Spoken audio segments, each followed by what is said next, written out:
Hi అండి. నమస్తే.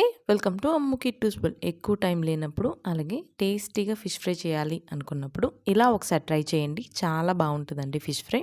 అలాగే ఎక్కువ ప్రాసెస్ కూడా ఏమీ ఉండదండి. ఎలా చేయాలో చూసేద్దాం పదండి. ఇక్కడ నేను ఈ ఫిష్ ఫ్రై కోసం ఒక హాఫ్ కేజీ వరకు చేపల్ని ఇలాగా పెద్ద సైజుగా ముక్కలు కట్ చేసి శుభ్రంగా వాష్ చేసుకున్నానండి. వాష్ చేసుకున్న తర్వాత ఇప్పుడు మ్యారినేషన్ కోసం ఒక హాఫ్ స్పూన్ పసుపు, రుచికి సరిపడా ఉప్పు, అలాగే 2 స్పూన్ల వరకు కారం, 1 స్పూన్ అల్లం వెల్లుల్లి పేస్ట్, మంచి బైండింగ్ కోసం ఒక 3 స్పూన్స్ వరకు కార్న్‌ఫ్లోర్ వేసానండి. ఈ కార్న్‌ఫ్లోర్ వేయడం వల్ల ఫిష్ ఫ్రై మంచి క్రిస్పీగా వస్తది.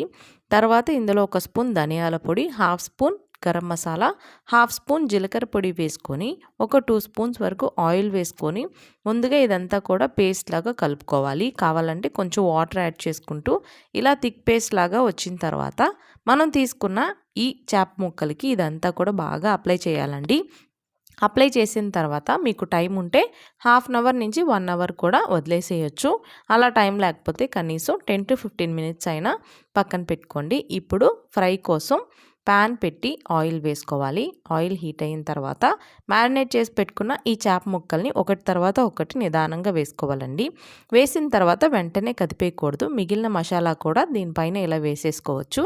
ఇప్పుడు ఇందులో కొంచెం కొత్తిమీర యాడ్ చేసుకొని ఒక సైడ్ ఇలా క్రిస్పీగా అయిన తర్వాత ఇంకొక సైడ్కి టర్న్ చేసుకుంటూ ఇలాగా మధ్య మధ్యలో టర్న్ చేసుకుంటూ లో టు మీడియం ఫ్లేమ్లోనే చేప ముక్క అంతా కూడా క్రిస్పీగా ఇలాగా బ్రౌన్ కలర్ వచ్చే వరకు ఫ్రై చేసుకుంటే అంతేనండి.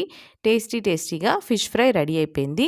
తప్పకుండా మీరు కూడా ఒకసారి ట్రై చేయండి. చాలా సింపుల్ ప్రాసెస్ అండి చేసుకోవడం.